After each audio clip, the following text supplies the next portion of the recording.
Dapat na raw ipatawag si former House Speaker Martin Romualdez sa flood control probe ng Senado.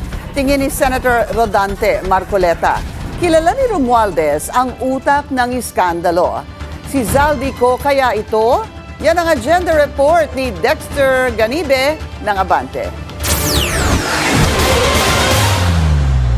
The most absurd accusation of all, that I am supposedly the mastermind of this corruption scheme. How can I be the mastermind?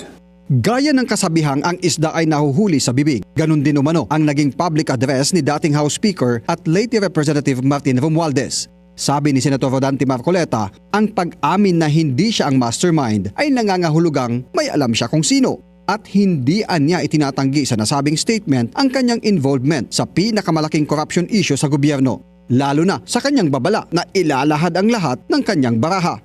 I know enough to defend myself, and if I am forced to do so in public, I will. Kaya dapat anyang imbitahan na si Romualdez sa susunod na Blue Ribbon hearing para mailahad niya ang kanyang buong nalalaman. Matapos niyang inguso sina dating Senate President Chizzy Escudero at dating House Appropriations Chair Zaldico bilang pasimuno sa anomalya sa 2025 budget.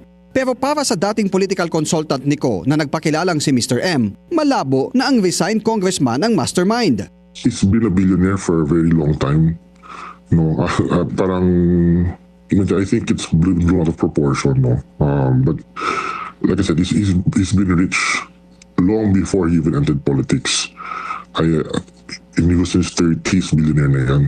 Sa panukala naman ni Marcoleta na maimbitahan ang 18 tinaguriang Maleta Boys ni Zaldico sa Blue Ribbon, may puna si Mr. M sa kanilang affidavit. Siguro dahil may Viber chat kasi sila, inaako lang siguro nila yung work ng ibang tao, maybe, or I don't know kung ano mo kasi medyo malaki yung pera yung offer sa kanila, so I cannot speculate na lang kung ano yung pinasign sa kanila kasi it's weird na you'll have one affidavit for 18 people. No. Eh, hindi naman sila together.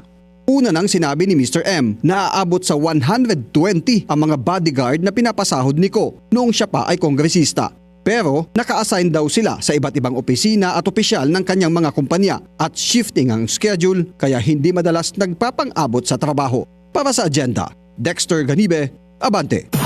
Mag-follow sa aming mga social media accounts at mag-subscribe sa aming YouTube channel para sa pinakahuli at eksklusibong mga balita.